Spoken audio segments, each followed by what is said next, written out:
ಈ ಜನುಮವೇ ಆಹ ದೊರಕಿದೆ ರುಚಿ ಸವಿಯಲು.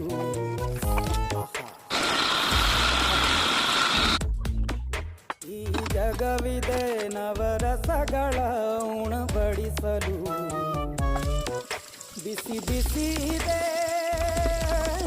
ಬಿಸಿ ಬಿಸಿ ಇದೆ ನಳಪಾಕ ದಿನ ದಿನ ನೂತನ. ಈ ಬಿಸಿಯು ಆರುವ ಮೊದಲೇ ಎಲ್ಲರ ಜೊತೆಯೇ ಮೆಲ್ಲುವ ಕಲೆಯ ಜೀವನ ಜನುಮವೇ.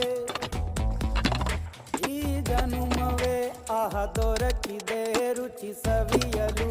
ಈ ಜನುಮವೇ ಆಹ ದೊರಕಿದೆ ರುಚಿ ಸವಿಯಲು. ಈ ಜಗವಿದೆ